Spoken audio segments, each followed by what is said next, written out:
21h à Yaoundé, mesdames, messieurs, bonsoir. C'est un plaisir immense de vous retrouver pour une autre séquence de votre tribune panafricaine sur Info TV Ouro Africa. C'est 1h30 d'échange sur les grandes problématiques qui font l'actualité sur le continent africain. Et en introduction donc de cette édition de Ouro Africa, nous irons du côté du Sénégal avec l'annonce explosive, annonce forte du président Bassirou Diomaye Faye qui s'engage en politique de façon personnelle, puisqu'il désormais ne sera plus aux côtés de son mentor d'hier, Ousmane Sonko. Il va désormais présider ou dessiner d'une formation politique. On va en parler de cette rupture désormais consommée entre les deux leaders d'hier. On va aussi, de façon un peu plus globale sur le continent, revenir sur la question du Dauphinat au sommet des États africains. Est-ce véritablement une menace ou alors une opportunité, alors que dans certains pays, cette question semble avoir été réglée? On se rend compte que cette situation qui amène à ce qu'on puisse évoquer le Dauphinat crée des tensions, crée des suspicions, crée des frustrations, et certains s'interrogent même lorsque l'on observe la cartographie politique de certains pays que l'on pourrait craindre pour les jours à venir. Le Dauphinat sur le continent africain, à la tête des États, on en parle ce soir sur le plateau de Ouro Africa. Lorsque je l'ai dit, je m'en vais tout de suite, sans prendre la transition, présenter ceux qui nous accompagnent. Et je commence par ma droite avec mon confrère journaliste Simon Messengue. C'est un homme politique aussi bien connu sur l'espace médiatique au Cameroun. Bonsoir Simon. Bonsoir Stéphane, bonsoir nos millions de téléspectateurs de par l'Afrique et de par le monde. C'est pour moi un plaisir d'être à nouveau sur Ouro Africa. Merci Simon Messengue. On a justement le bonheur de vous suivre sur vos différentes plateformes et on a pu à quelques égards lire ou entrelire un coup de gueule contre, pas un homme politique, mais surtout un média, un coup de gueule peut-être contre la profession. Peut-être pas contre la profession, mais contre un média qui a décidé de monter un acharnement contre le président de la République du Cameroun, ce qui est carrément incompréhensible. C'est-à-dire que ce média, qui a passé le temps à relayer des informations non fondées, parfois erronées même, sur la personne du président de la République et parfois même mêlant sa santé. Vous savez très bien que pour parler de la santé d'un président, il faut deux aspects réunis. D'abord, un, sur le plan légal, c'est-à-dire que c'est le gouvernement, ou alors le cabinet civil, ou alors dans une moindre mesure, avec l'autorisation du patient, le médecin traitant. Mais on a très bien vu avec une légèreté c'est-à-dire inqualifiable, Jeune Afrique parler de cela. Pire encore, il y a quelques jours, ce journal a carrément fait une image montée. Ouais. C'est-à-dire que de toutes pièces, je ne sais pas pour quelle raison c'est le cas. Nous sommes acharnés parce que, évidemment, au-delà, nous sommes des journalistes, mais nous sommes des républicains. On ne saurait aller jusqu'à ce niveau, parlant de la première institution de notre pays. Nous n'avons pas attendu pour décrier cela et pour prendre le Cameroun d'abord à témoin, et même le monde entier à témoin, que jamais dans la profession de journaliste on a vu des choses de ce genre. Et donc, il m'est arrivé de revenir sur le cas du Cameroun, c'est-à-dire qu'il y a quelques jours, en mars 2023, sur ce plateau, il y a eu certains panélistes qui sont égarés parlant d'un chef d'État africain. Le CNC n'a pas attendu pour vous sanctionner, parce que disant que vous étiez responsable de tout ce qui se disait. Moi, on se demande pourquoi les autres pays, en l'occurrence, l'état de droit de ce journal, je pense bien, je peux me tromper que c'est l'état de Tunisie, pourquoi cet état ne s'émeut pas de ce qui se passe? Nous savons quand même que ce sont des états qui ont de très bonnes relations, la Tunisie et le Cameroun, et que au Cameroun, on ne peut pas accepter cela. Et le Cameroun, même ces médias, n'ont pas souvent l'habitude de s'immiscer dans les affaires internes d'un pays. Mais on a très bien vu cela, on voit ça depuis. C'est devenu un acharnement. Est-ce que Jeune Afrique bat pavillon tunisien Simon Messengue, est-ce qu'il n'est pas plutôt du côté hexagone? Ce que je sais, c'est quoi? C'est que tout compte fait, parce que ça peut être l'un ou l'autre, mais on sait que d'origine, c'était un média tunisien. Maintenant, s'il est du côté hexagone, mais on parle souvent d'un média de droit tel. Ouais. Par exemple, Camaro peut aller dans un autre pays, mais étant de droit camerounais. Et donc, c'est de ça dont nous sommes insurgés. Ça peut être l'un ou l'autre, même si c'est le cas de la France. La France devrait s'insurger quand même de cette légèreté avec laquelle on peut traiter un sujet concernant la santé et même l'image d'un chef d'État. Qui plus est, le chef d'État camerounais, qui est un chef d'État très respecté. Donc, nous sommes insurgés contre cela. Quelques minutes ou quelques 30 minutes après, ils ont monté, ils ont enlevé l'image et ils sont fondus en excuses pour dire, bah, écoutez, c'était une image montée, ainsi de suite, ainsi de suite. Ça ne se fait pas. Et même dans ce cas de figure, on appelle ça comment? C'est-à-dire que l'IA ne monte pas, c'est-à-dire que ne génère pas des images comme ça. C'est une image pensée. Ça veut dire qu'il y a eu l'intention de le faire. C'est-à-dire que vous commandez, à l'IA, vous commandez ce que vous voulez à l'image et maintenant on le fait. Ça veut dire qu'il y a eu une intention derrière cela. Ça, ce n'est pas bon. Merci. Merci pour votre coup de gueule, Simon Messengue. On va dire que 6 96 11 37 22, c'est le numéro qui va s'afficher et par lequel vous pourrez justement réagir à ce qui est dit sur ce plateau. Docteur Jean-Moïse Mbok, vous répondez présent à l'appel de la production de Ouro Africa. Bonsoir, docteur. Bonsoir Stéphane, bonsoir à mes co-discutants, bonsoir aux millions de téléspectateurs qui nous suivent ici et ailleurs. Je ne manquerai pas de saluer les équipes techniques et le top management d'Info Télévision. Quand je dis top management, c'est vraiment toute la chaîne. Et ce n'est pas que le PDG, parce que on nous a parfois fait le procédé. Mais vous ne saluez que le PDG, comme si c'était que lui. C'est d'abord lui. Et puis, naturellement, il y a une équipe, il y a une famille. Donc, il faut bien commencer par le patron. Voilà. Donc, toutes nos appréciations, nos félicitations à tous ceux qui, de près ou de loin, apporte du lustre à Info Télévision, juste aux correspondants étrangers, parce qu'il y en a également qu'il faut... Nous sommes représentés du côté de Londres, du côté de Brazzaville, nous sommes à l'international. Voilà, donc également les correspondants, il faut les saluer et dire que leur travail est apprécié ici. Et même du côté des États-Unis. Tout à fait, voilà. Donc c'est un jour particulier pour moi et j'ai choisi d'être dans l'arène parce que ça ne change pas. Mon anniversaire ne change pas. On n'osera pas vous demander le chiffre, mais on sait que c'est votre jour aujourd'hui. Bon, je vais le dévoiler un jour parce que ça ne se cache pas. En tout cas, un homme politique ne peut pas cacher son âge. Et donc voilà, j'ai choisi d'être dans l'arène parce que quand on parle à l'Afrique quand même, on doit prendre ceux qui nous écoutent très au sérieux, avec beaucoup de respect. Et j'ai donc envie de saluer l'Afrique, leur dire tout notre respect, notre appréciation. Et rappeler que, effectivement, comme Simon disait, nous n'attaquons pas les chefs d'État, on n'attaque pas les hommes, les individus. Nous parlons ici de politique, nous parlons ici de vision, nous parlons ici de développement. Et on ne saurait tolérer ce genre de comportement contre un chef, que ce soit camerounais ou autre. Parce que je me souviens que moi-même, je défends généralement d'autres présidents qu'on essayait d'attaquer avec légèreté. Donc oui, que les Camerounais parlent de leur chef d'État, mais qu'un étranger vienne mettre la bouche, je trouve quand même que c'est limite. Je me joins à ce que Simon Messengue dit pour dire à Jeune Afrique de continuer à travailler son fric. Merci Jean-Moïse Mbok. Franck Manson, acteur de la société civile, lui aussi répond présent à l'appel. Bonsoir Franck. Bonsoir Stéphane, merci pour l'invitation renouvelée. Je dis un bonsoir à mes co-discutants. Toutes mes amitiés à l'équipe technique sans laquelle nous pourrions réaliser une émission de qualité. Bonsoir aux nombreux téléspectateurs. C'est toujours un plaisir de passer ces moments avec vous.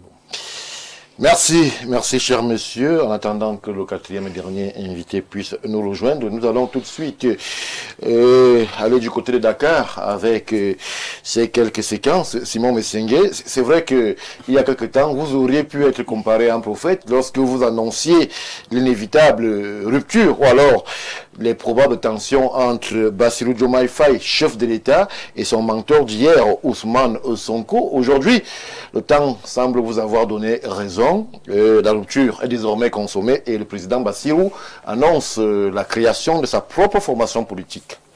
Bon, comme vous le dites, c'était prévisible. Vous savez, le pouvoir ne se partage pas.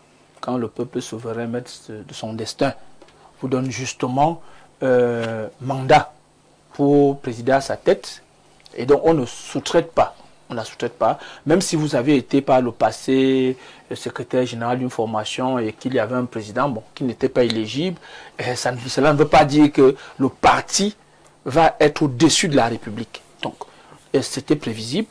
Ça a peut-être fonctionné le temps d'une fleur, parce que évidemment on s'est bien rendu compte que le Premier ministre, l'ancien Premier ministre, du moins le président de l'Assemblée nationale a été nommé Premier ministre. Vous voyez très bien dans l'exécutif, vous avez le président chef de l'État, c'est-à-dire qui doit donner des instructions au Premier ministre, qui doit implémenter donc sa politique. Et lorsque ce n'est pas le cas, le président tire les conséquences de cela et il prend les décisions que le peuple souverain lui autorise de prendre. Donc, c'est ce qui s'est passé. Maintenant, il faut se dire que ce qui devait arriver, c'est-à-dire que le président Diomaye Faye va prendre son destin en main et donc finalement va continuer de travailler au nom du peuple sénégalais. Maintenant, la question qui va se poser aujourd'hui, c'est quelle est la politique qui devra être implémentée? Est-ce la politique du PASTEF? C'est-à-dire que la politique que le peuple souverain a validée, c'était l'offre du PASTEF. Oui. Donc maintenant, qu'est-ce qui va être implémenté? Est-ce cette offre-là? Ou alors, comment dire, il y aura une modification? Ou alors il y aura deux offres, la même offre, mais c'est-à-dire que les deux partis auront pratiquement la même offre, mais peut-être avec des divergences superficielles.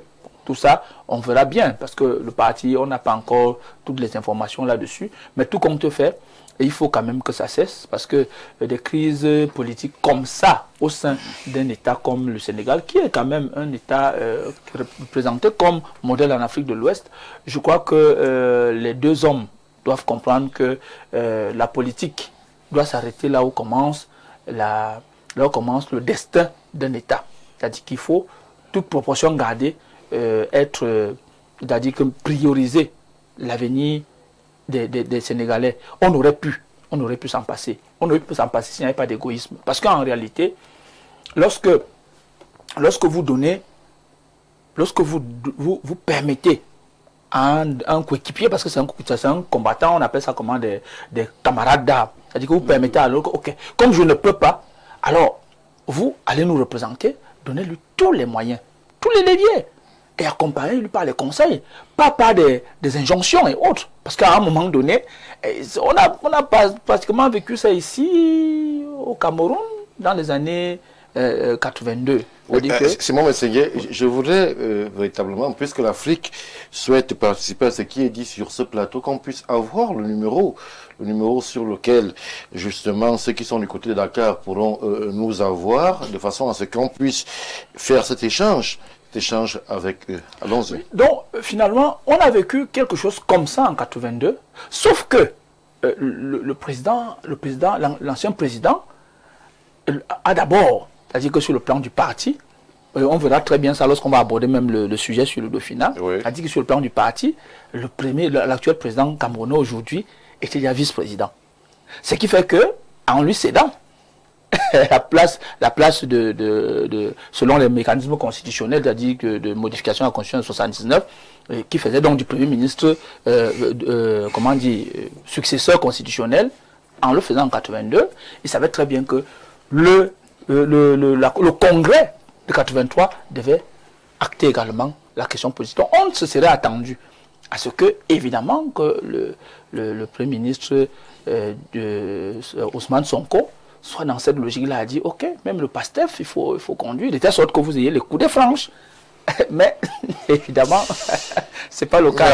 Merci Simon. Jean-Moïse Mbox, c'est vrai que la situation pourrait prêter à confusion, mais on va regretter, nous qui avons fait sur ce plateau de Ouro Africa l'éloge de cette jeunesse politique africaine aux affaires désormais. Peut-être on n'a que nos yeux pour pleurer lorsque l'on voit le spectacle qui est désormais présenté, servi avec ces querelles interminables entre les deux exécutifs. Désormais, c'est une opposition entre Assemblée nationale et exécutif avec des gouvernements qui sont formés sans PASTEF. Est-ce que, on va dire, belle occasion manquée pour la jeunesse politique africaine? Non, moi je reste positif sur le fait que les hommes politiques, quand il y a un intérêt, parviennent toujours à se raviser et à apporter des solutions. Donc pour moi, ce n'est pas plié. L'un ou l'autre devra penser aux intérêts des Sénégalais et prendre des mesures qui pourront suivre. Je voudrais d'abord rappeler pour l'histoire que avant les élections, en fait l'élection présidentielle au Sénégal, on connaît bien le climat de tension qui existait.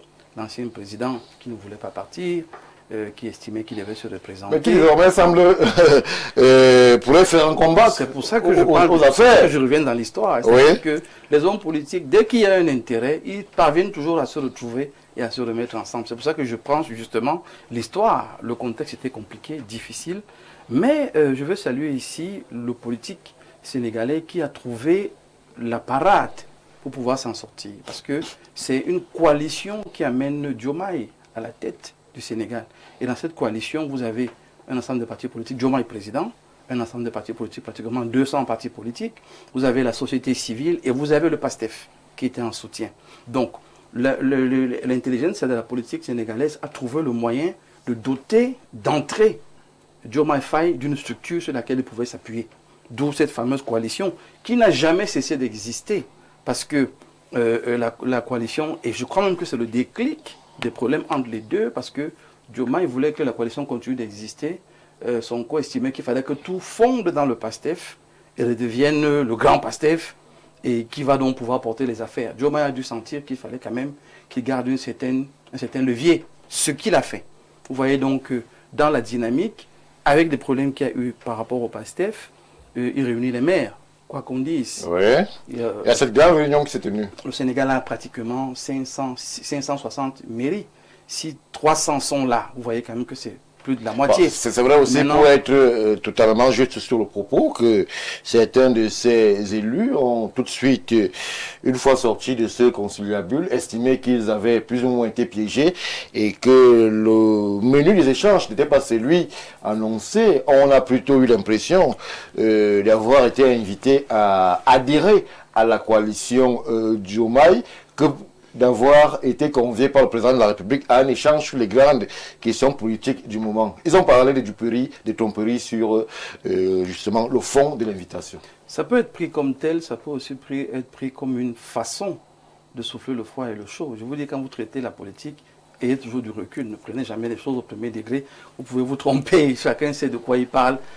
Étant déjà, il y a une sorte de surenchère qui se met en place. Parce que, en fait, je voulais attirer l'attention de ceux qui nous suivent qu'aujourd'hui, la force de la coalition Diomaye est passée de 200 à pratiquement 500 partis d'opposition. C'est Mme Touré qui le dit, celle qui est chargée d'encadrer et de préparer la mise sur pied effective de cette coalition qui deviendra donc un parti politique. Ils sont montés à 500. Vous voyez donc que les 300 qui sont arrivés se disent, bon, on fait quoi? Est-ce qu'on va au PASTEF? Est-ce qu'on rejoint la coalition?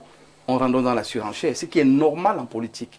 Mais il faut simplement dire aujourd'hui qu'on est en train d'aller dans un cas de figure où ça va devenir deux forces qui pourront se regarder en face et à partir de là, se raviser les uns les autres parce que les intérêts des Sénégalais devront rester au centre de leurs préoccupations.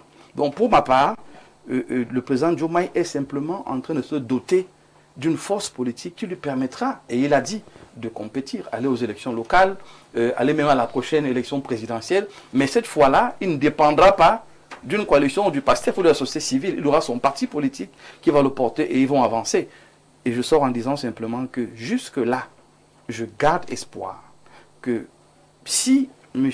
Faye, M. Sonko ont à cœur les intérêts des Sénégalais, ils vont trouver le moyen de s'asseoir comme ils l'ont fait pour la première présidentielle et le peuple sénégalais ne sera que rehaussé dans sa capacité de se retourner face aux situations compliquées Plusieurs fois, ils ont eu ce problème d'élection, mais je ne sais pas comment ils ont fait. Ils ont toujours réussi à trouver la parade et s'en sortir. Et ça, il faut féliciter cela. Et je garde espoir tenant compte de leur histoire. Merci Jean-Moïse Mbok. Vous êtes sur Ouro Africa, c'est sur Info TV. Nous sommes, j'aime à le préciser pour ceux qui nous regardent de hors du continent, présents sur toutes les plateformes, sur YouTube, sur Facebook, nos différentes plateformes explosent. Mike en elle-même vous permet de recevoir toutes les émissions et programmes de Info TV. Alors, Franck Manson, nous sommes là dans la saga sénégalaise. C'est le grand feuilleton africain du moment avec pour ce qui est de cet épisode du week-end, l'annonce du président Bassirou de mettre sur pied sa propre formation politique. Alors que le président de l'Assemblée nationale, Ousmane Sonko, lui tense de tous les mots son poulain d'hier en estimant qu'il est complètement sorti de la ligne idéologique fixée par le PASTEF. Stéphane, vous savez, l'une des choses qui fait beaucoup de mal à la politique africaine, aux pays africains, c'est que les politiciens, très souvent, il y a un décalage entre ce que l'on prétend avoir comme vision et la réalité des hommes. Il y a un décalage. Et ce décalage, en fait, est du fait de la rupture qui existe entre le politique, du moins la plupart, et la source verticale qui inspire la vision. C'est ce qui explique le fait que dès lors qu'on a l'impression que l'intérêt est menacé, on peut créer un parti politique à tout moment. Créer un parti politique. Mais là, on évoque une situation où deux amis, deux frères grandissent ensemble dans un même logiciel et les circonstances de la vie politique amènent à ce que l'un soit président, l'autre premier ministre ou alors président de l'Assemblée nationale. Mais on a l'impression que la rupture est plus profonde que cela, qu'elle va même au-delà des questions idéologiques. Mais c'est une affaire d'hommes désormais. Mais c'est ce que j'ai tenté justement d'expliquer. Parce que si dans le fond vous êtes représentatif d'une vision et que cette vision est liée à votre personnalité, votre identité, il ne peut pas avoir facilement rupture. Vous voyez. Et il y a un autre élément qui se dégage, c'est que un parti politique en réalité c'est un patrimoine national. Ce n'est pas un patrimoine individuel, ce n'est pas un patrimoine clanique. Parce que le parti politique c'est une institution. Et ça veut dire que quand vous créez un parti politique, vous ne le créez pas pour assouvir en fait vos objectifs personnels. Vous le créez parce que vous estimez que ce parti peut être un levier participant en fait au développement d'une nation. Oui. Voyez-vous par exemple le Sénégal. Le Sénégal aujourd'hui, vous avez 300 000 emplois chaque année. 300 000 jeunes, je veux dire, qui toquent à la porte de l'emploi. Oui. Vous avez un pays qui est lourdement endetté. La dette du Sénégal... On a même évoqué une dette cachée. Voilà, cachée. Aujourd'hui, on l'estime autour de 131% de son PIB, approximativement.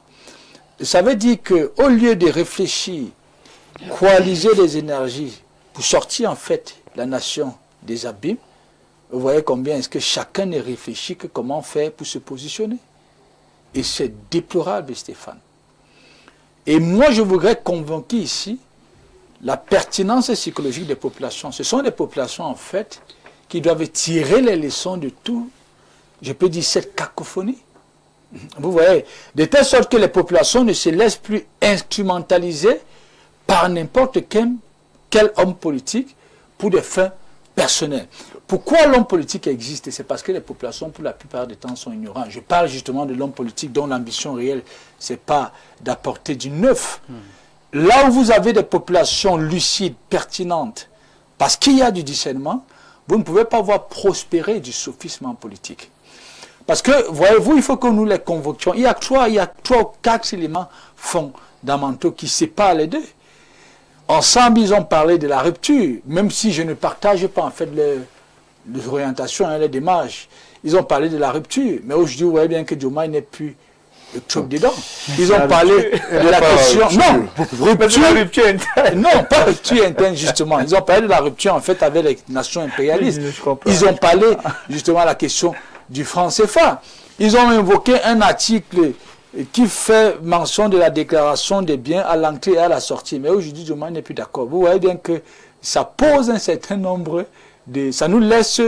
Ça inspire des questionnements, c'est-à-dire des questionnements qu'on peut se poser sur les motivations. Il y a les Diomaye, encore que je ne sais pas si c'est Dr Mbok qui l'a dit, il est allé rappeler Macky. Macky Sall semble désormais être dans les stades. Voilà, Macky Sall qui les a foutus en prison. Donc vous voyez bien que c'est quelqu'un qui tente de coaliser un maximum d'énergie dans une sorte d'égrégore qu'il veut construire parce que voulant faire face en fait à son, je peux dire son ancien mentor. Mais ça ne sera pas facile. Il a réuni 300 maires. Le Sénégal, c'est pratiquement 400 à 500 maires, comme je le disais. Mais seulement, la crise de confiance qui existe entre les populations et les maires, même s'il parvenait en fait à rattacher les maires à sa cause, ne lui donne pas la possibilité, par le biais des maires, d'avoir le contrôle sur ces populations. Alors, à ce niveau, ça sera très compliqué. Franck Manson, il y a justement le chef de l'État sénégalais qui a en son escarcelle de nombreux leviers. Il peut justement dissoudre l'Assemblée.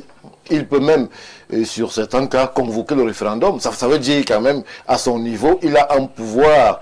Bien que le leadership de Sonko soit plus explosif, lui, en tant que président, il a un pouvoir de nuisance qui n'est pas à négliger, malgré la prédominance et la domination outrageuse de Pastef au sein du Parlement. C'est très intéressant ce que tu poses, mais premièrement, je ne pense pas qu'au jour d'aujourd'hui, il soit en mesure de dissoudre l'Assemblée. Je pense qu'il a besoin d'atteindre au moins 2 ans d'exercice, quelque chose comme ça. Deuxièmement, même s'il arrive... Mais il a traversé 2 ans. Même si ça se fait, il n'est même pas certain qu'il va gagner. N'est-ce pas que ça s'est fait en France? On a vu que après les élections, celui qui avait justement fait fondu l'Assemblée nationale n'avait toujours pas gagné les élections. Il n'avait pas obtenu la majorité telle qu'il le voulait. Vous voyez? Et il y a un autre élément, c'est ici que Stéphane. Les populations sénégalaises ne sont pas exactement le même type de population que les populations de certains pays africains. Ce n'est pas vraiment le même type de population.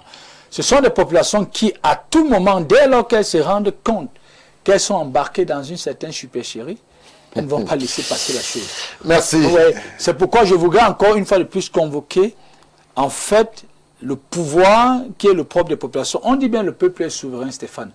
Mais les populations devraient comprendre qu'un peuple souverain, c'est un peuple lucide. Ce n'est pas un peuple endormi. Un peuple souverain, c'est un peuple qui est conscient qu'il est la représentation de l'État. Parce que quand on parle de l'État, l'État s'exprime dans sa dimension plurielle, les populations font partie de l'État.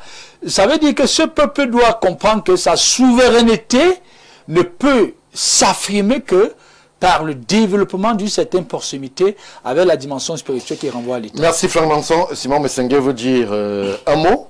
Oui, comme le dit si bien Franck Manson, il faut noter que moi j'ai peut-être toujours condamné cela, la propension d'un peuple à aller dans la rue. Parce que ça aussi, c'est la conséquence de ce qui se passe là. On a tout fait d'adouber des gens, de les adouber, sans toutefois poser les vrais problèmes de l'heure. Qui réellement va diriger le Sénégal? On a voulu dire, oh, Macky Sall doit être dehors, ainsi de suite, ainsi de suite, ainsi de suite, ainsi de suite. Pourtant, c'est quelqu'un qui a servi pendant pratiquement 10 ans et qui a certainement un bilan qui n'est pas mauvais. Donc, c'est toujours cela aujourd'hui. Un peuple éveillé n'est pas un peuple qui est toujours prêt à tout casser. C'est un peuple qui laisse. Franck Manson dit que ce n'est pas un peuple qui se laisse embarquer dans des aventures foireuses. Je suis en train de dire que, en tout état de cause, les peuples africains aujourd'hui doivent apprendre à prendre du recul par rapport aux commandes des hommes politiques. Parce que les hommes politiques vont vous dire, il faut qu'on aille dans la rue, il faut qu'on aille faire ci, ainsi de suite. Faire pression à l'ordre gouvernant. Pourquoi pas la suite on nous serve ceci? Parce qu'aujourd'hui, ceux dont vous parlez sont passés par le feu des élections. Simon Messengue. Ce n'est pas l'élection. Le peuple les a choisis. Ce n'est pas l'élection. Il y a juste un leader qui a son tempérament et qui a cette capacité de mobilisation. Je ne parle pas. Je ne parle pas de l'élection. Oui. Il faut questionner le contexte de l'élection. Qu'est-ce qu'il y avait autour? Des pressions. Trop de pression. On vous dit non, il y a cela, on a même été obligé de modifier beaucoup de choses pour aller à l'élection à la hâte. Et aujourd'hui, on est face à cela. On est face à cette façon de faire pression. Et je l'avais dit une fois ici qu'il faut faire attention. Le peuple, dans une démocratie représentative, agit dans les élections. et laisse le politique faire les choses dans les règles du droit. Mais il savait toujours qu'on est toujours aujourd'hui. Parce qu'aujourd'hui, prenons un cas de figure, ça ne peut même pas être possible parce que le peuple sénégalais est mature. Mais même ils pourront même plus se rendre compte qu'effectivement, cette pression qu'on fait sur les gouvernants n'est pas bien. Parce qu'au demeurant, si aujourd'hui, Macky Sall et Diomaye Faye se mettent ensemble, ils ne se mettent pas ensemble parce que pour créer... Non, ils se mettent ensemble pour l'intérêt du peuple sénégalais. Non, c'est pour contrer. Écoutez, moi je vais vous dire pourquoi. Pas forcément. Moi je vais vous dire pourquoi. Premièrement, pourquoi ils vont le faire. Ils vont le faire parce pourquoi ils peuvent le faire. Pas ils vont le faire parce que c'est pas moi, je suis pas leur conseiller. Pourquoi ils peuvent le faire? Parce que de un, premièrement, Macky Sall veut être secrétaire général de l'ONU. Ouais. Il me semble bien, je ne sais pas si sa candidature est passée ou quoi que ce soit. Mais il a lourdement été défait aussi. Bon, très bien. Bon. Maintenant, il y a d'autres postes. Si ça avait été le cas, si ça avait été le cas, ça aurait été une bonne chose d'abord pour le Sénégal. On a très bien vu si notre compatriote était président de la commission à 79 commission. Ça a été d'abord une bonne chose pour le Cameroun et pour l'Afrique. Mais à cause des dissidences internes, de la manière dont les hommes politiques n'ont pas pu se réunir pour dire ok, c'est quand même le président sortant. Même s'il doit sortir avec un certain nombre d'honneurs. C'est tout ça aujourd'hui qui fait qu'à un moment donné, on peut perdre telle ou telle chose. Donc ça nous interroge, nous, les citoyens, de nous dire, ne jamais jeter le bébé avec l'eau du bain. Il faut toujours toute proportion garder, se dire, ok, ce monsieur, il nous a servi pendant tel nombre de temps. Et donc, nous pensons que la meilleure manière n'est pas la manière violente de le ridiculiser, non, c'est de lui dire, ok, très bien, nous pensons que ça a été bien, maintenant on peut continuer avec elle. Ça permet qu'il y ait une certaine continuité dans ce qui se passe. Donc, nous pensons donc que aujourd'hui, les Sénégalais doivent aussi apprendre de cette façon de faire. Se dire, ok, nous n'allons plus continuer à chaque fois qu'on veut changer les choses, de souvent se mettre dans la logique d'un conflit, parfois avec mort d'homme. Parce que, disons-le, il y a eu pratiquement 50 personnes qui ont perdu la vie. Très bien. Donc, il faut se dire aujourd'hui que voici la réalité de la politique.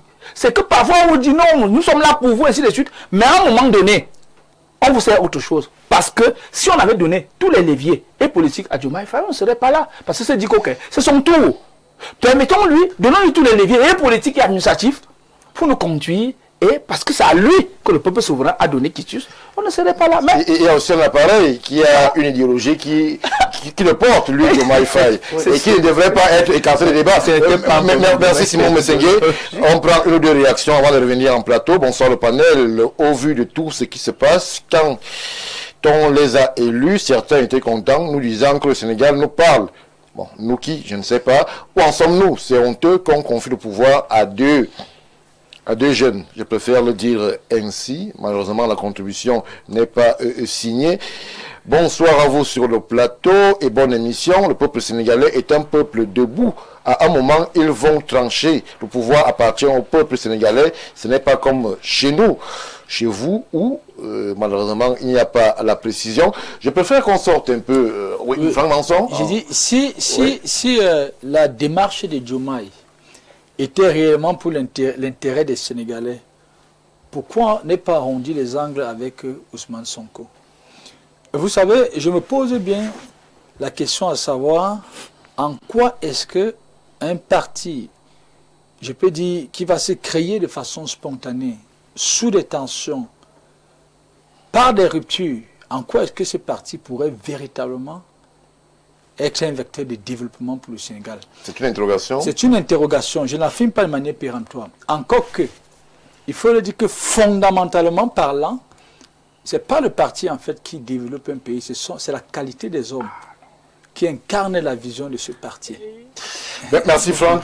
Jean-Maurice Mbo. Moi je crois aussi que dans le cadre des leçons, il faudrait que les États africains, les jeunes États africains, intègrent un ensemble de dynamiques qui vont aider à pouvoir s'exécuter de manière plus ou moins contraignante, et également le peuple à ne pas se sentir lésé, parce qu'on parlait tout à l'heure des soulèvements, des morts d'hommes, tout simplement. Mais là, on a deux leaders. Le peuple ne va pas dans la rue seul.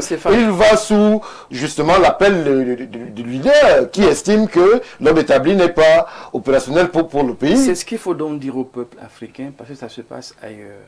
La société civile a un rôle à jouer, qui est celui de rappeler à l'autre gouvernance ce que vous avez promis au peuple et de rassurer le peuple qu'on est dans une dynamique de vous défendre. Ça empêche à ce peuple d'aller dans la rue et de croire qu'il doit se défendre lui tout seul. À côté d'eux, il y a également les intellectuels qui peuvent jouer un rôle.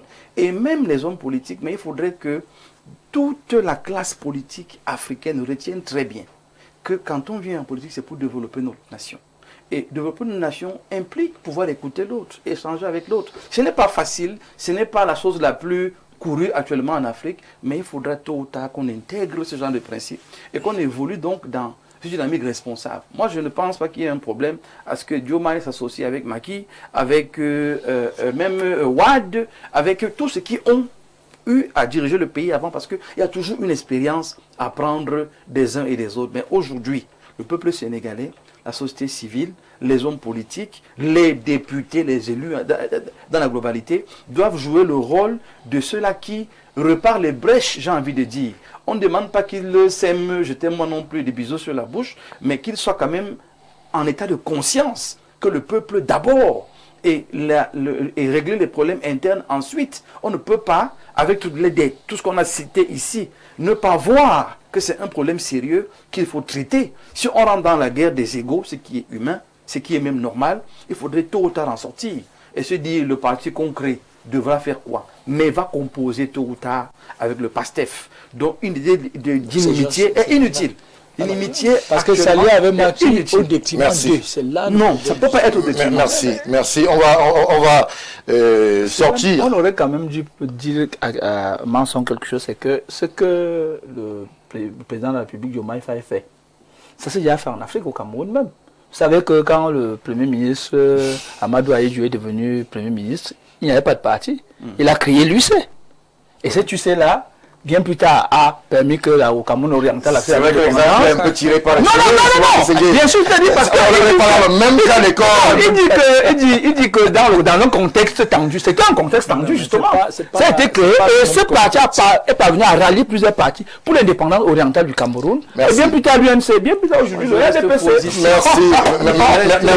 On va véritablement rentrer sur les questions de Dauphinat, cher monsieur. C'est vrai que en Afrique centrale, c'est une problématique qui pourrait paraître essentielle, tant les interrogations sur les avenirs politiques sont nombreuses et parfois divergentes. Simon Messengué, lorsque l'on évoque le Dauphinat, au Cameroun, le président Paul Biya avait battu en brèche la question, estimant que dans une république qui fonctionne de façon normale, la question du Dauphinat n'avait même pas à se poser, mais l'on se rend compte tout à côté de nous qu'il y a des dauphins qui sont souvent quasiment établis, qui sont connus et que malheureusement l'élection ne sert que de validation entre guillemets d'une présence qui a été établie depuis des années auparavant.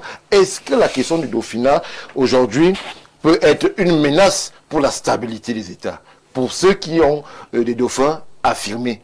Ou alors, est-ce que la question du Dauphinat pourrait être une opportunité pour ceux-là qui n'ont pas de Dauphinat véritablement installé? Le fait est que quand le président camerounais, son Excellence Paul Biya l'avait dit, c'était dans un contexte bien précis. Naturellement, on ne peut pas se dire que... Bon, il fallait d'abord enlever dans la tête des gens que ce qui s'est passé, c'est-à-dire que la modification constitutionnelle pour que le Premier ministre soit directement le successeur constitutionnel, ainsi de suite, ce n'était plus le cas parce que nous n'étions plus dans un parti unique. Nous étions dans une démocratie, et dans une démocratie, on consulte le peuple souverain, mettre son destin pour pouvoir accéder à la magistrature suprême. Donc, il a dit, et il avait raison, jusqu'aujourd'hui, il a raison de cela. Mais il faut noter une chose, c'est que c'est au niveau des partis politiques. Au niveau des partis politiques, évidemment, on sait que si par exemple, tel n'est plus là, c'est elle qui va le remplacer. Et comme tous les partis politiques savent qu'aucun parti politique viendra vous dire qu'il ne va pas prendre le pouvoir, tous vous disent que c'est un prendre le pouvoir, et donc de ce fait, ils se disent que, ok, si l'autre n'est pas là, alors si on peut dire que ce n'est pas là. Alors dans nos latitudes, sous nos latitudes, ça coince, et que ça crée autant de controverses, cette problématique du Dauphinat. Est-ce qu'il ne serait pas judicieux, lorsqu'on est un chef, d'avoir quelqu'un tout de suite opérationnel, peut-être un vice-président qui serait à mesure, à même en cas de souci, de pouvoir reprendre tout de suite la main. Est-ce que le fait de parfois masquer cette hypothèse-là n'est pas aujourd'hui source de toutes les contradictions, de toutes les tensions qui peuvent s'observer ici et là? En tout cas, dans une démocratie, le parti et la Constitution règlent ce problème-là. Ça veut dire que lorsque la Constitution encadre la vacance, dans tous les pays démocratiques, la Constitution encadre la vacance. Donc, on n'a pas besoin de chercher un dauphin, clairement, ce qui ne tient pas compte de la Constitution. Parce que la Constitution, c'est la loi fondamentale de l'État, et donc c'est lui qui consacre la dévolution du pouvoir et autres. Donc, on ne peut donc pas prétendre dire que moi je vais chercher un dauphin, moi je vais chercher ceci, ainsi de suite. Non, il faut se référer à la Constitution. Dans le cadre du parti, on sait que par exemple, pour le cas du RDPC, on va vous dire que c'est l'article 27 alinéa 3. C'est-à-dire que le président national est candidat à l'élection présidentielle. Maintenant, si le président national n'est pas candidat, le parti va régler cela en convoquant, pour ce cas présent, en convoquant de façon extraordinaire un congrès pour élire un candidat. Ça, c'est comme ça qui gère les questions de dauphinat, pour rester dans le cadre de toujours permettre à ce que le peuple, une fraction du peuple, décide. Et que cette volonté-là crée une légitimité autour de celui qui remplace. Ça a toujours été le cas. Donc, il n'est pas bon parce que, et même quand on vous désigne, Stéphane, prenons le cas de vous présenter très bien au Africa, et que vous venez, alors que tout le monde convoite un peu de vouloir présenter cela, ainsi de suite, et que vous désignez que non, mais c'est Dr Mbok qui va souvent présider ça. Dr Mbok court le risque d'autre chose. Donc, parfois le dauphinat politique n'est pas souvent très bien. Donc, on préfère rejeter cela, rejeter cet aspect que la Constitution règle cela, et qu'à l'intérieur du parti politique, par voie démocratique, on règle ces questions-là. Merci Simon. Alors, Dr Mbok, c'est vrai que la question du dauphinat pourrait, si l'on s'en réfère à ce que Simon dit sur le plateau, être préventrice des tensions, mais on peut se rendre compte aussi qu'elle pourrait être porteuse de quelques germes d'incertitude, parce que lorsque le chef ou alors le patron n'a pas clairement désigné quelqu'un, même s'il y a ces canaux juridiques qui mettent en scène un certain nombre de dispositions, on peut être inquiet quant à la bataille des hommes qui peut arriver et qui peut justement amener à ce que le système soit se rouille ou alors soit se dérègle. Est-ce qu'il n'est pas opportun, de façon simple, comme ailleurs, d'avoir parfois des tickets où on sait que tel est le président, l'autre le vice-président, de façon à ce que l'on puisse clairement dégager un leadership au cas où il y aurait un souci? Mais écoutez Stéphane, notre histoire nous renseigne qu'en Afrique, on a toujours aimé les hommes forts. Et vous voyez comment on aime les présenter, Shaka Zulu, Kwame Nkrumah, Ruben Umnyobe. En fait, on aime les hommes forts parce que c'est la dynamique africaine. On a l'impression qu'autour d'eux, il n'y avait personne. Voilà. Donc, quand on cite un nom, les lieutenants comptent très peu. C'est une culture qui, aujourd'hui, résiste en Afrique. Non, c'était aussi le général de Gaulle. Est-ce qu'on a parlé de lieutenant? Non, moi je reste en Afrique parce que s'il faut sortir de l'Afrique, on a d'autres cas. Et vous faites bien de sortir de l'Afrique parce qu'eux aussi viennent de là, mais ont migré. Et c'est ça que je veux souhaiter qu'on intègre en Afrique. La migration devrait donc intégrer, les hommes forts, mais aussi ce que Barack Obama a appelé les institutions fortes. C'est-à-dire qu'il a proposé, il a dit à l'Afrique, lors de son sommet au Ghana, que je pense que l'Afrique aujourd'hui a besoin d'institutions fortes. Pas seulement des hommes forts, mais aussi d'institutions fortes. Alors, ça renvoie à quoi? Quand on vient gouverner et qu'on a un projet de société, et qu'on a vraiment à cœur de développer sa nation, et que le peuple peut ressentir qu'il y a une dynamique qui les porte et qui amène la nation à un autre niveau, le dauphin que vous présentez n'est pas mal perçu.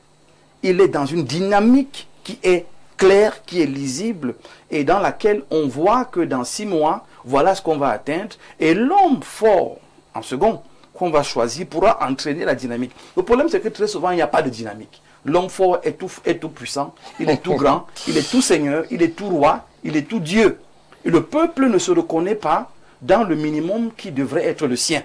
Ça fait donc que votre dauphin inquiète à 2 titres. Premier titre, à l'extérieur, c'est que le peuple se dit, bon Dieu, est-ce qu'on va encore souper la même divagation avec celui qu'on nous propose? Et en interne, il y a toujours des gens en interne qui disent on peut mieux faire, on peut mieux réussir, on peut mieux réaliser. Donc le dauphin, à l'interne, on se dit, mais est-ce qu'il a la capacité de nous fédérer comme celui qui est là actuellement? Est-ce qu'il a la capacité de nous amener à nous surpasser comme celui qui est là? Donc, à ce niveau, quand il n'y a pas de vision, se doter d'un dauphin, on court un double risque. Mais quand il y a une vision, le dauphin qu'on regarde se dégage naturellement par sa capacité à entretenir une vision. Je prends le cas du Bénin. Il n'y a pas eu de problème au Bénin. Pourquoi? Oui. Parce que le cap... Patrice Talon a présenté Romeo Wardani il y a quasiment 2 ans. Très Tout bien. le monde savait déjà au Bénin que, en cas de souci, le ministre des Finances, Romeo Wardani, était prêt. Et justement parce que la dynamique était au développement économique du Bénin. Donc le ministre des Finances est choisi parce qu'on estime qu'il est censé maîtriser la dynamique économique du pays. Voilà pourquoi quand il est proposé comme le dauphin, on est dans un cap de développement économique. Donc ça passe. Ce dauphin passe et en interne et en externe parce que le président l'a amené à traiter les dossiers de cette nature avant qu'il ne soit au pouvoir. Vous voyez que la vision devient centrale. La dynamique dans laquelle le peuple peut se reconnaître devient centrale. C'est donc une invite à ceux qui sont au pouvoir aujourd'hui de se dire, attention, le tout n'est pas d'avoir le pouvoir, le tout n'est pas d'être un homme fort, mais il faudra aussi construire une dynamique forte qui permet donc que et le peuple et vos lieutenants se reconnaissent dans la dynamique. Vous savez, et je sors par là, à l'époque de M. Ahidjo, quand il fallait choisir qui devait être le dauphin, il y avait plusieurs sur la table. Oui. Et certains disaient non, celui-ci est plus à même, celui-là est plus à même. Vous voyez qu'il y avait au moins 3, 4 qui se dégageaient, mais lui, il a choisi un parmi ceux qui se dégageaient. Donc c'est ça en fait. Donc peut-être qu'il avait une vision dans laquelle les autres se reconnaissaient et pouvaient courir. Alors aujourd'hui, dans la majorité de nos dirigeants, est-ce qu'il y a une vision? C'est là la question. Est-ce qu'il y a une dynamique? C'est là la question. La question du dauphin dont viendra rencontrer un préalable. C'est lequel?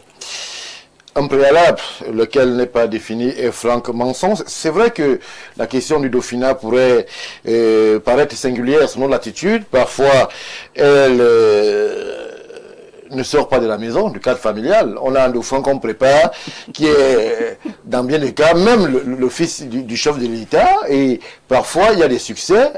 Ça marche, et ailleurs, ça ne marche pas.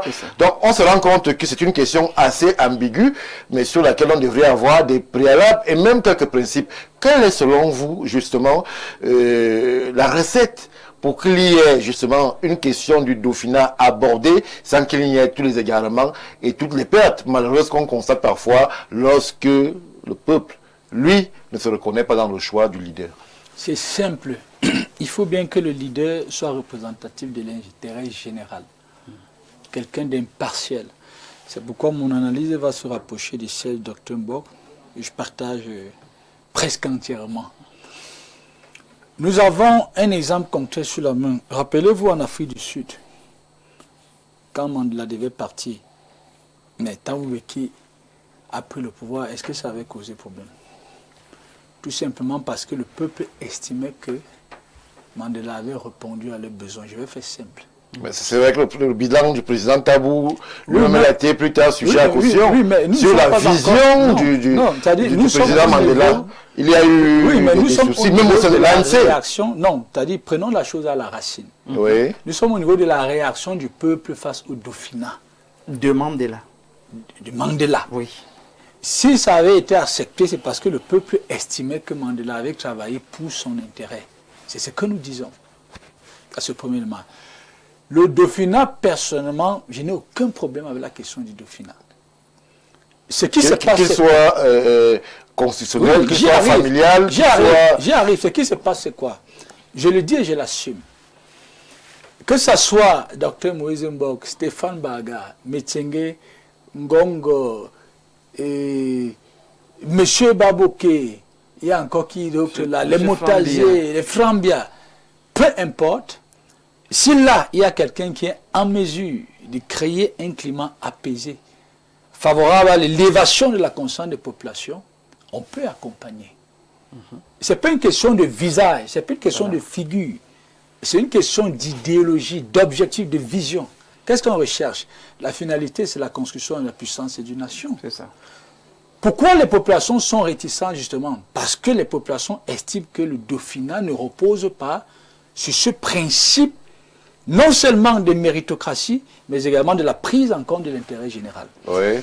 La plupart du temps, en Afrique, le Dauphinat, en fait, s'inspire de la protection des intérêts des familles, protection des intérêts des clans, protection parfois même des intérêts d'une ennemi. Et c'est ce qui crée, en fait, les tensions. C'est pourquoi je disais que je partage, en fait, son avis. Si vous avez travaillé à élever, en fait, le niveau d'une nation, qui va se traduire dans les conditions de vie des populations, quand vous proposez quelqu'un, même s'il ne va pas poursuivre, les gens ne vont pas forcément s'opposer à ça. Du moins, la grande majorité ne va pas s'opposer à votre choix. Votre choix, d'ailleurs, sera respecté. Ouais. On va honorer, en fait, votre choix, votre mémoire. Maintenant, quitte à ce que celui que vous avez proposé ne se conforme pas, en fait, à la vision. C'est-à-dire que vous avez crassé. Ça, c'est un autre pan. Donc, ce qui revient donc à dire que, Stéphane, c'est la pertinence, justement, du dirigeant, en fait, qui doit influencer, convaincre les populations. Oui. Vous voyez, j'ai dit influencer, convaincre les populations. Le problème, c'est que... On a eu des exemples. Au Cameroun, on se souvient bien de la rhétorique du président Ahidjo qui a demandé aux Camerounais de faire confiance à son successeur. Il n'a pas masqué justement le fait que il lui faisait pleinement confiance. Et il a voulu que la confiance que les Camerounais lui portaient soit transposée sur son successeur. Mais ailleurs, on se rend compte qu'il y a souvent beaucoup de jeux de jambes lorsqu'il faut aborder ces questions-là. Même si ça s'est fait dans la forme. Parce que l'une des choses qui révèle à suffit que c'était pour son intérêt personnel, c'est qu'après il a voulu revenir. On sait tout ce qui s'est passé, on n'a pas besoin de rentrer dans les détails. Oui. C'est la raison pour laquelle, en fait, quand vous rentrez dans la démarche du Dauphinat, est-ce pour préserver les intérêts de votre famille, parce que vous avez peur qu'après vous, la famille peut être bousculée, ou alors, est-ce parce que vous êtes convaincu, vous êtes conscient que vous avez là un individu dont vous-même vous avez travaillé à reproduire la vision et qui sera en mesure de porter la nation, comme Dr Bock disait. C'est ça, en fait, la question.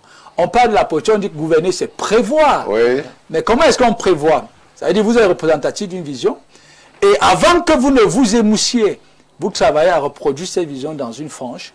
Et ce qui est certain, c'est qu'il y aura un d'eux qui sortirait du lot. Oui. Et vous serez en mesure d'identifier que vous pouvez vous appuyer sur ces individus. Mais on se rend compte, à bien observer certains pays, qu'on est quasiment dans un flou artistique. Et on a l'impression qu'il y a une impréparation en termes de transmission des savoirs et de leadership. Mais pourquoi il y a cette impréparation, Stéphane?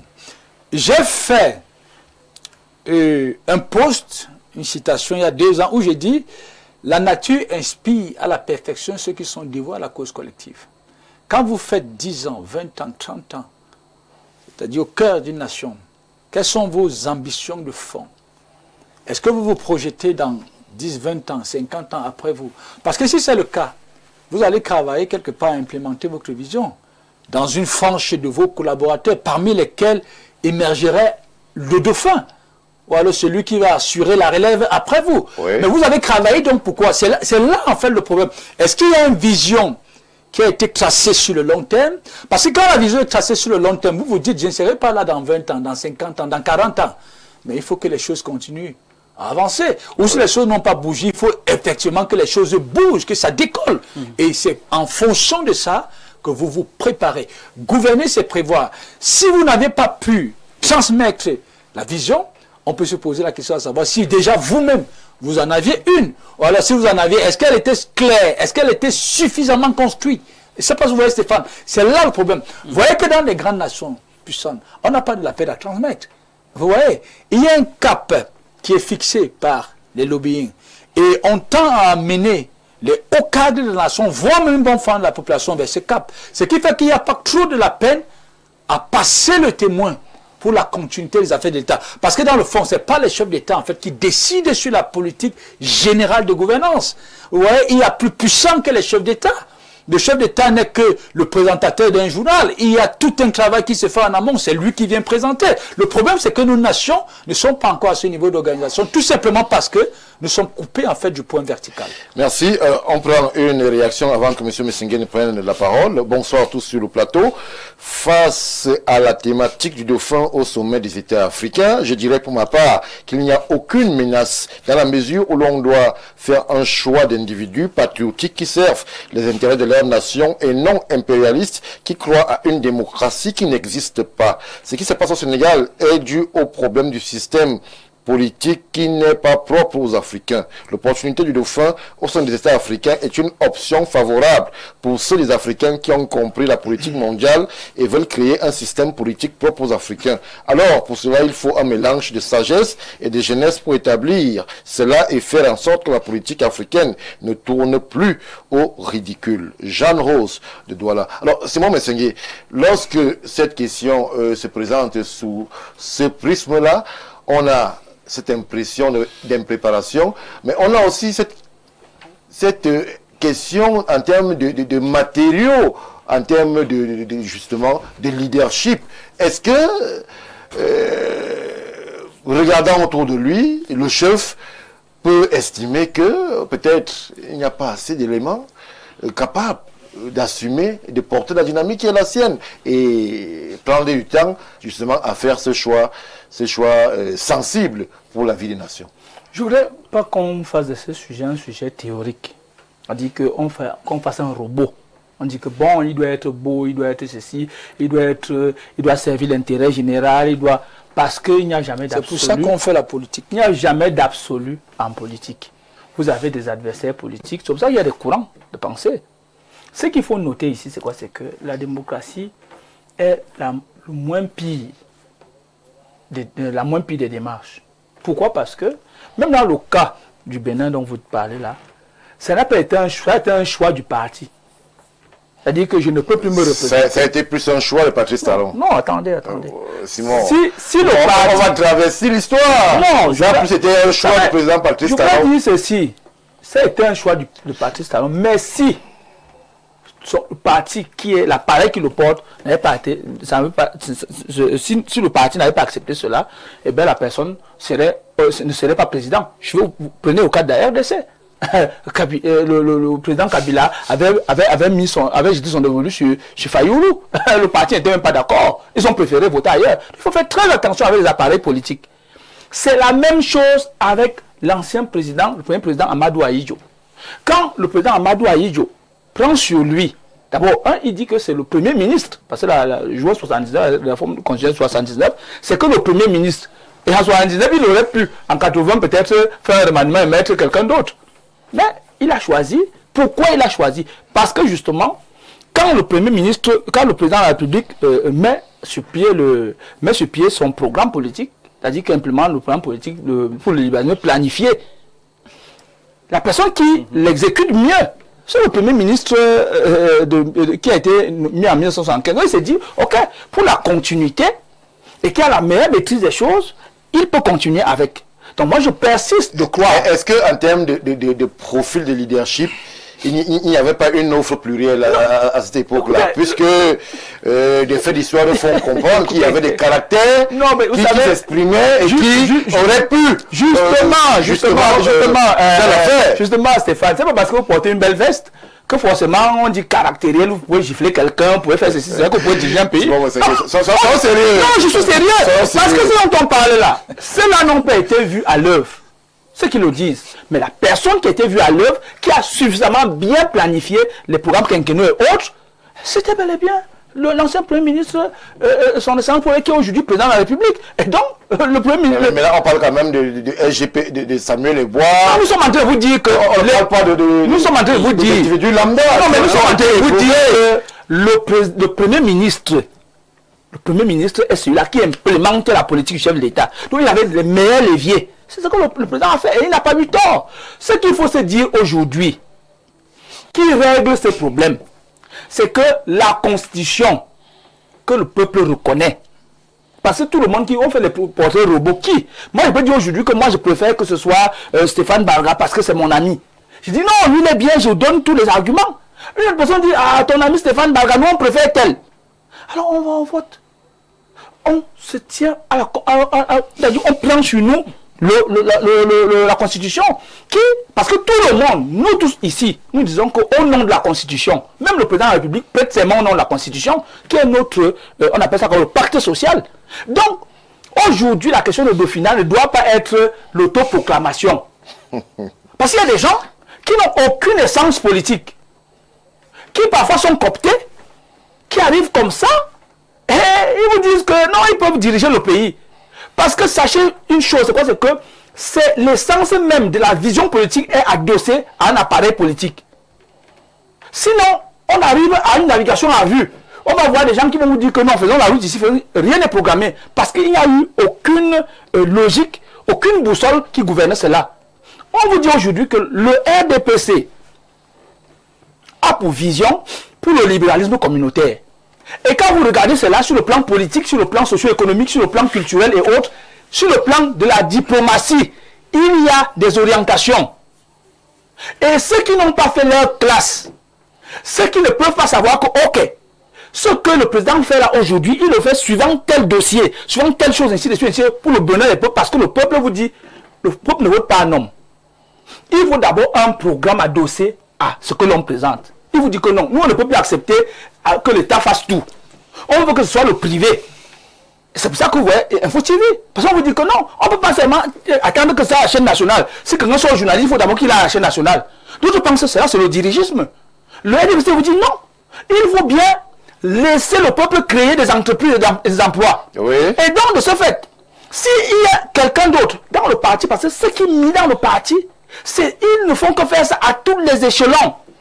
Donc, seul le parti et la Constitution peuvent régler les questions de Dauphinat dans une démocratie.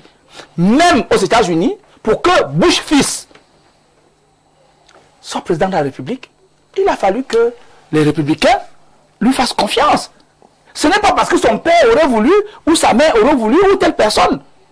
Donc il faut bien qu'on s'entende. Et de la même manière, ça se passe, c'est comme ça que ça se passe ici. Il faut bien le savoir. Les partis en Afrique sont des appareils où on apprend à comprendre comment gérer les hommes, comment gérer les intérêts d'un État. Sinon, on se retrouve avec quelqu'un qui vous dit que lui, il est Dieu. Et qu'il a été, c'est-à-dire qu'il choisit par Dieu, et qu'il n'a rien à attendre des autres, et il commence à dicter comme il veut, et il devient donc un grand dictateur parce qu'il n'a pas été moulé dans le sérail d'un parti, d'un appareil politique. Merci Simon. On va redonner la parole au docteur Mbok sur la question, puisque lui, il est désormais politique. On s'interroge, Jean-Maurice Mbok, sur justement cette capacité-là de levier en termes d'appareil juridique, en termes d'appareil démocratique, à véritablement irriguer un choix pertinent sur un leadership. On peut avoir un parti, on peut avoir une élection plurielle, mais on peut avoir un mauvais choix autour. On peut avoir des hommes circonstanciels, on peut même avoir des hommes providentiels qui apparaissent, haranguent la foule, et après on te fait les disparaître. On sort d'une élection au Cameroun où on a vu X et Y arriver, faire un effet de masse et peut-être bouger ou alors vouloir changer l'ordre établi. Est-ce qu'à ce niveau-là, il ne faudrait pas faire attention? Est-ce qu'on ne devrait pas rentrer dans une formation continue de préparation d'un leader à assumer des responsabilités? Les élections peuvent amener à ce que les hommes providentiels arrivent, séduisent la foule et s'imposent sans préparation, sans fondement et conduisent le pays vers des aventures très ambiguës. Tout à fait. En fait, Stéphane, s'il faut rentrer dans la logique de Simon Metsengue, ça montre très bien que un travail peut être fait de manière excellente à la base. S'il est mal présenté, on a l'impression que rien n'est fait. Vous voyez, sur un forum, j'ai eu un souci avec un communicant du RDPC et je lui disais vivement que tu apprennes à communiquer comme Simon Metsengue. Il a mal pris. Parce que, en fait, quand vous lisez ce que Simon Metsengue dit, il vous présente généralement un concept, un projet, comment je vais appeler ça, il vous donne des faits, des réalités de ce qui se fait chez eux, de ce que le gouvernement fait, contrairement à ceux qui viennent dire que le parti est beau, il est grand, il est fort. Vous voyez qu'il y a un problème de communication, ça c'est d'un. Deuxième problème, c'est un problème d'anticipation dans la gouvernance, en termes de coercition. Je parle ici des équipes, parce que vous parlez d'hommes providentiels ou d'éléments compliqués. Quand vous avez une vision, vous assurez la vie de cette vision, quitte à balancer des hommes. Vous la transmettez. Vous la quotidien. transmettez et parfois de manière très dure. Parce que quand vous savez, j'étais à Douala à l'époque du maire Fampou, quand il se mettait sur un axe, il avait vu la carte, il avait vu où la route devait passer. Quand il a fait la main comme ça, les engins vont casser, peu importe la maison qu'il y a là. Parce qu'il faut que la route passe. Bonapriso, Nubel s'est tracé aujourd'hui parce qu'un homme était dur. Revenons à Yaoundé. À l'époque de M. Timi Evuna, c'était la même chose. Quand vous avez eu le sabot, j'ai suivi une petite histoire où sa nièce avait été sabotée. Il a dit non, je n'appelle pas pour qu'on ait le sabot. Prends l'argent, on va payer. Parce que si les autres payent, pourquoi les miens ne payeraient pas? C'est ça être dur. Quand vous nommez un ministre qui doit mener votre politique, s'il ne fait pas le travail, il faut de la coercition. Sinon, on vous prend pour complice. Parce qu'un travail mal fait brouille la vision. Un travail mal fait donne l'impression qu'il n'y a pas de vision. Il y a donc un sabotage scientifique qui est fait pour le cas du Cameroun. Moi, je parle en Guinée équatoriale. Parce que là-bas, ils mettent sur pied une vision. Et ils disent, voilà le cap. Le cap est chiffrable, il est mesurable, il est quantifiable. Ils s'asseyent après le temps du bilan et se disent, bon Dieu, on n'a fait que 10%. Vous nous faites faire le voyage de Malabo, mais là-bas, il n'y a pas de question sur le Dauphinat. On sait les façons précises. Qui va assumer quoi? Et une fois le président ou bien le patriarche s'étant retiré. On a préparé la personne que c'est là. On a préparé et on a éprouvé un leadership, un caractère qui s'est affirmé de façon à ce que il puisse avoir le coup de flanche. Mais dernièrement, le gouvernement a été démis. Le parallèle que je fais, et c'est là que je vais, ah oui, bien sûr. le parallèle que je fais, c'est que voilà un Dauphinat assumé et dur. Il a compris la vision de son père et il la poursuit. C'est pour ça qu'on peut évaluer qu'un gouvernement n'a fait que 10%. Parce qu'il y a des méthodes et des leviers d'évaluation.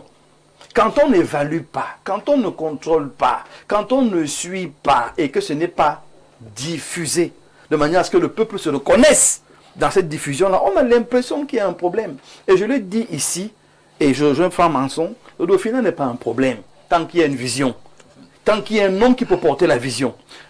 Nommé, en fait, revenons dans le canon de Simon, il faut qu'il soit dans le parti politique, il faut qu'il soit moulé. Donc, on choisit quand même un homme qui est capable de courir.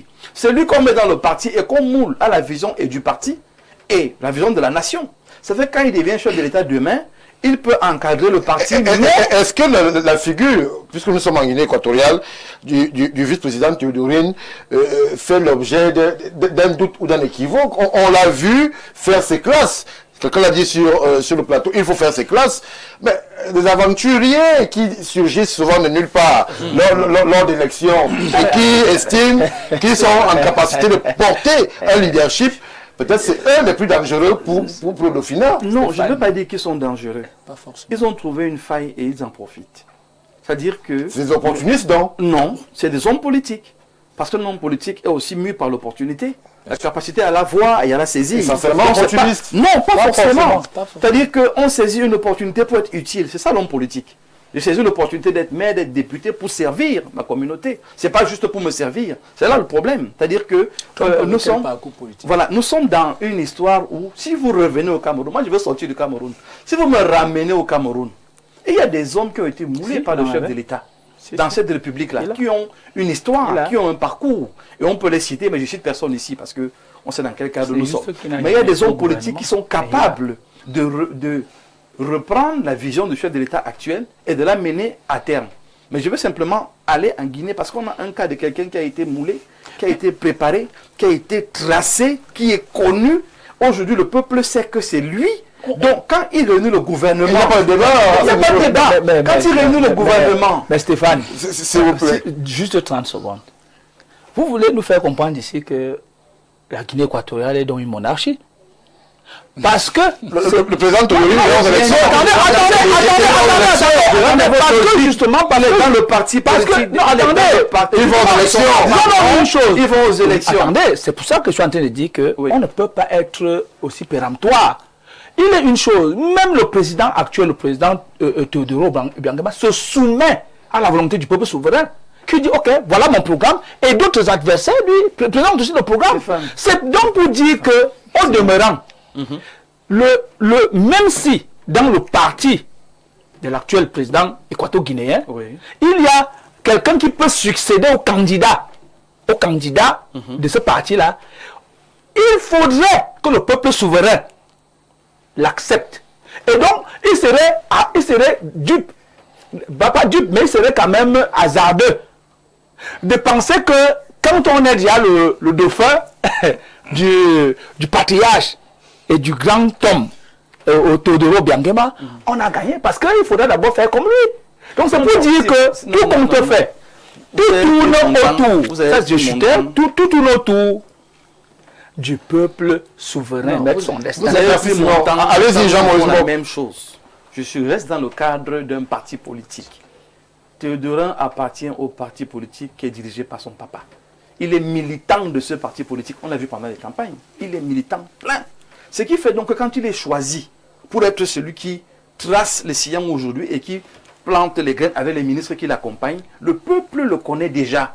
Le peuple sait que c'est lui qui fait le travail. Ce n'est pas un monsieur qui est parachuté de nulle part. Il a fait ses classes. Et il a montré qu'il peut gouverner. Donc aujourd'hui, il faudrait que, et c'est là que j'interpelle vraiment nos gouvernants en Afrique, il faudrait qu'on fasse la politique en intégrant les réalités africaines. Oui. Aux États-Unis, quand on dit « Make America Great Again », on est sur le volet commercial, on doit fabriquer les armes, on doit les vendre, on doit fabriquer les avions, on doit les vendre, on doit créer un cadre commercial qui attire les devises chez nous. C'est une politique assumée. Il faudrait donc qu'en Afrique, on ait des politiques assumées. Si je veux un dauphin, c'est pour aller où? C'est le aller où là qui nous intéresse. C'est pour devenir quoi? C'est ça qui nous intéresse. Aujourd'hui au Cameroun, on a 10 bassins de production capables de faire des merveilles. Il faudrait donc que ce qui nous gouverne aille davantage dans ce qui est déjà fait. Parce que quand je dis Simon Messingué, je suis informé de ce qui est en train d'être fait. Je veux donc que ce soit fait davantage, de manière à ce que dans 2 ans, dans 3 ans, que le peuple puisse ressentir les effets d'une politique qui est initiée depuis le haut, mais qui a un impact sur eux. Oui. Quand ce peuple le ressent, il y a de l'emploi, on a accès facile à la santé, il y a une justice quand même dans laquelle on peut se reconnaître, il y a des réalités qu'on vit. On finit donc, Stéphane, par se dire, si le monsieur qui est là a réussi à créer ce cadre-ci, et se doter des hommes qui sont capables de travailler comme ça. C'est plus facile L'homme que de qui va faire. nous- Voilà. L'homme qui va nous présenter, venant du parti politique, de l'appareil politique, étant élu dans ce parti, et qui est connu par le peuple, il n'aura pas de difficulté parce que ce n'est pas une affaire d'homme, c'est une affaire de vision. Et j'insiste là-dessus. Au Cameroun, il faudrait que la vision soit élaguée, clarifiée, expliquée, de manière à ce que les gens comprennent où nous sommes en train d'aller. Une fois qu'on l'aura compris, vous allez voir que sur les plateaux, il y aura moins de débats sur l'efficacité ou l'inefficacité du RDPC. Merci. Alors, Franck Manson, est-ce que ce qui se vit dans certains pays africains en termes de cette question du dauphinat n'est pas parfois résultante d'un management qui, à bien des égards, s'assimilerait opaque, puisque on crée de façon plus ou moins volontaire le flou sur son ambition, sur ses ambitions, sur la vision, mais de façon incessante, on sollicite justement la faveur du peuple. Et à un moment, on se rend bien compte que l'heure du bilan peut être arrivée. On n'a pas un bilan qui peut être clairement présenté, mais surtout, on a de la peine à pouvoir présenter quelqu'un à qui on aurait transmis sa vision de façon à poursuivre l'œuvre achevée ou parachevée. Et Stéphane, ce qui se passe en fait, c'est quoi? C'est que très souvent, comme la gouvernance s'est révélée inefficace, et ça s'observe dans les conditions de vie des populations, on craint pour sa vie, on craint pour la vie des membres de sa famille, on craint pour ses clans. Vous comprenez? C'est là le problème. Et c'est la raison pour laquelle je voudrais revenir sur 3 éléments que M. Messingué a soulignés. Oui. Il a parlé ici de faire ses classes. Quel est le contenu que nous mettons dans faire ses classes? Très bien. Vous pensez que faire ses classes, c'est prendre une carte dans un parti, après pas de voix, dont je ne sais comment, gravir des échelons, non parce que pas des affinités. C'est ça faire ses classes? Quand on dit faire ses classes, Stéphane, ça veut dire vous intégrer un parti parce que vous êtes happé par la vision. À moyen ou à long terme, vous êtes représentatif de la vision et en fonction de vos évolutions, on observe les résultats sur le terrain. Les résultats s'observent dans les conditions de vie des populations. Maintenant, vous voyez, vous êtes dans une configuration où vous estimez que les autres ont fait les classes. Mais pendant ce temps, les populations n'ont pas d'eau, n'ont pas d'électricité. Elles n'arrivent pas à se soigner. Mais qu'est-ce que vous appelez faire ces classes? C'est ça, faire ces classes. Quand on parle de la politique, c'est la gestion. On ne peut pas gérer un pays étant coupé en fait de la dimension spirituelle. Faire ces classes, c'est se construire à partir de cette dimension. La réalité, c'est celle-là. Il a parlé tout à l'heure de mouler. Bien sûr, il faut être moulé, mais il faut être moulé au sacrifice. Quand vous êtes un dirigeant, Stéphane, mais vous devez inoculer, même si c'est vos enfants qui devraient vous succéder par la suite, mais il faut inoculer la conscience du sacrifice dans la mentalité de vos enfants. Voyez-vous, vous gavez les enfants des milliards, des maisons, vous brouillez les consciences. Et ce sont ces mêmes enfants que vous voulez prendre, qu'ils vous remplacent. Ils vont apporter quoi à la nation? Ils vont apporter quoi à la nation? Dans les grandes nations, il a dit tout à l'heure que Bush avait été adoubé par les républicains. Bien sûr que oui. Mais seulement, si vous allez voir le rapport que ces gars développent, ces messieurs développent avec les enfants, ils travaillent d'abord à transmettre des valeurs à les enfants. Oui. La conscience nationale, la conscience patriotique. L'intérêt supérieur. L'intérêt supérieur de l'État. C'est la raison pour laquelle, naturellement, l'enfant peut être adoubé, indépendamment même du choix du parent. Je dis bien naturellement. Vous voyez, ce qui est totalement le contraire pour la plupart des temps en Afrique. Ça veut dire quand on est un dirigeant, mais on crée simplement les opportunités qui donnent la possibilité à d'autres d'avoir de l'argent. D'avoir de l'argent. Et après, quand on se sent fatigué, ou alors quand on n'a plus l'adoubement du peuple, on veut que ça soit ces individus-là. Mais sur la base de quoi? Mais c'est ce qui explique que le peuple est réticent. Oui. Le peuple est réticent parce que le peuple n'est pas convaincu, il n'est pas certain que celui qu'on nous propose la fera l'affaire. Le peuple n'a besoin que d'une chose. Le peuple, c'est le besoin. Même si, dans ma perception politique, au-delà du besoin, il faut élever sa conscience, sa mentalité.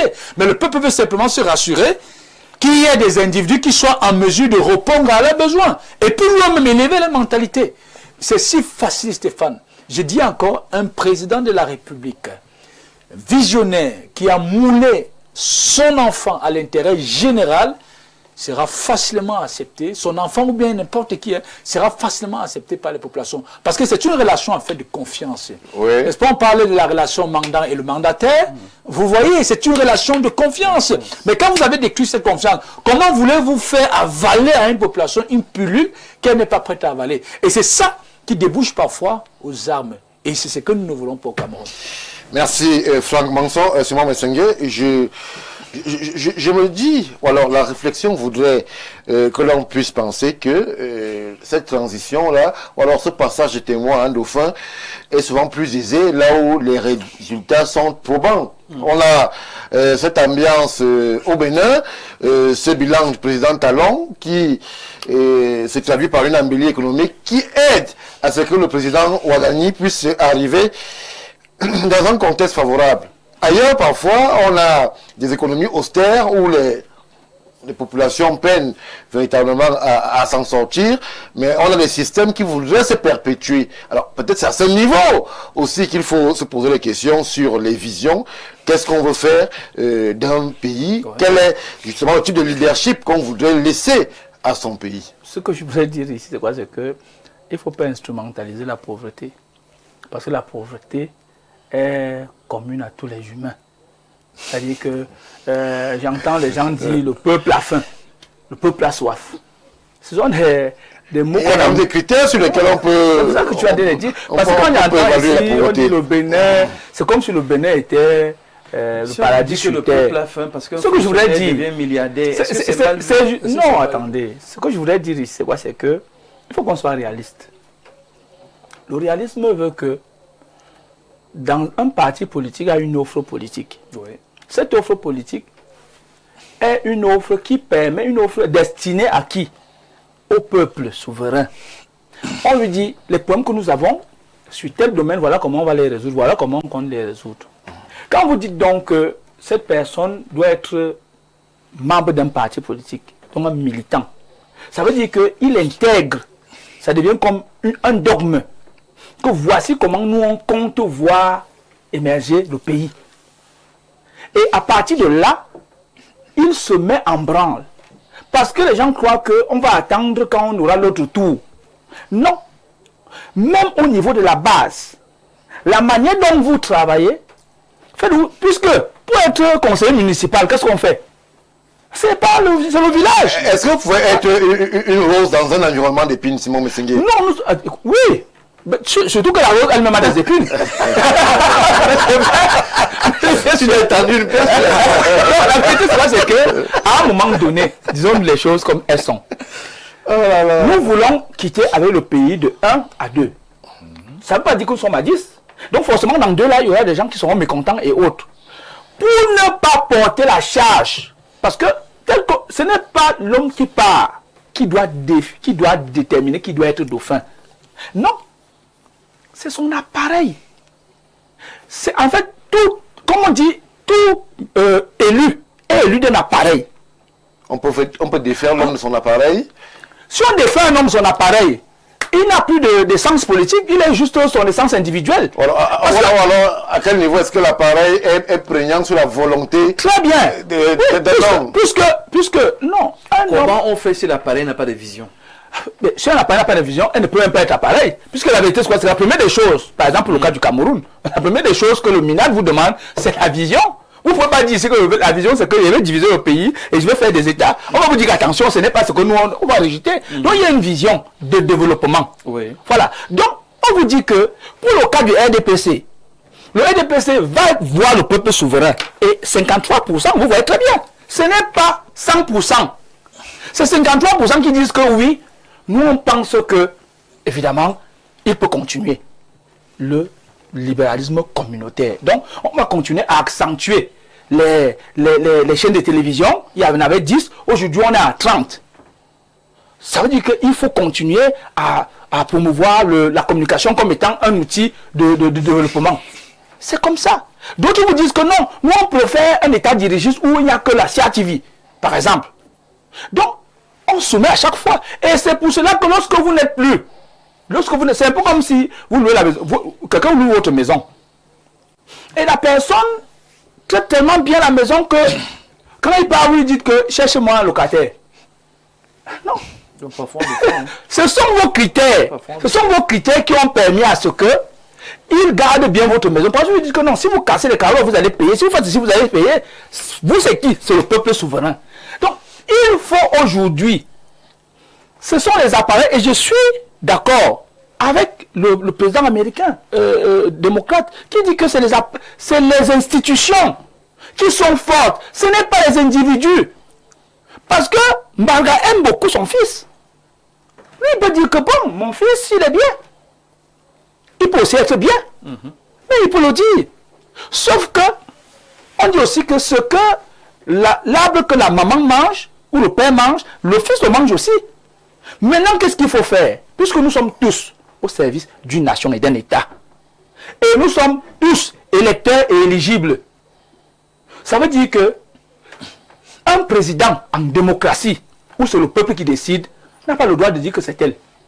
Au sein de son parti, il peut dire oui, au vu de tout ceci, essayons, mais moi, je donnerai ma voix à tel.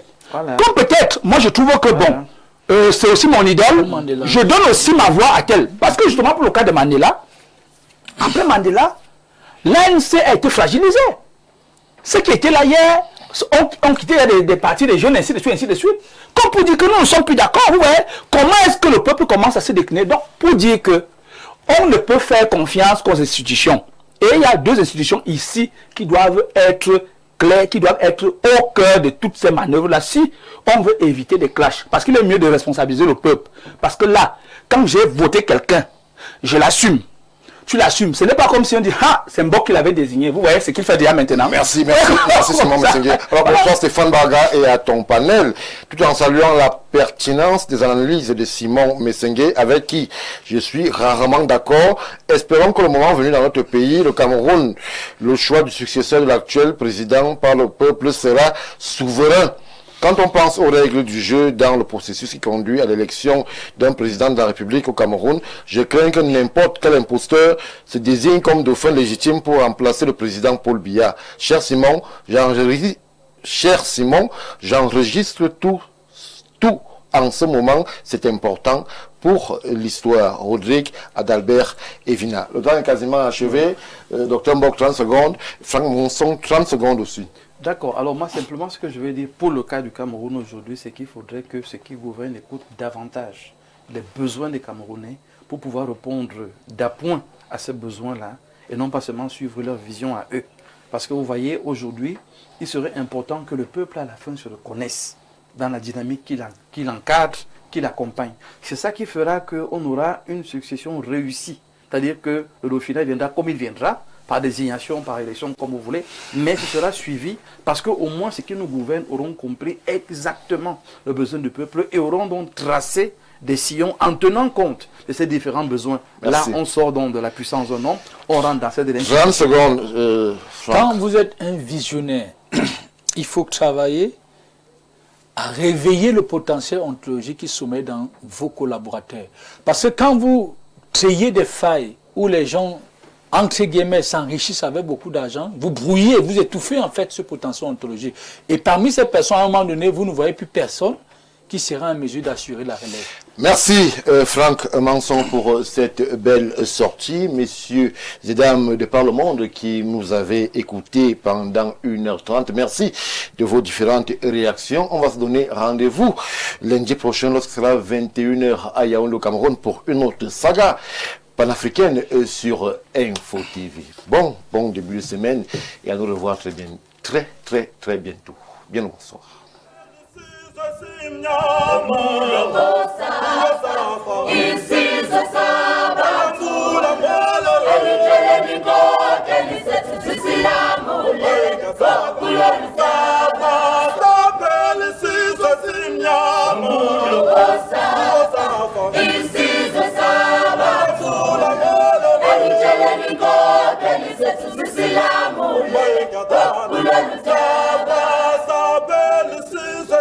Nyama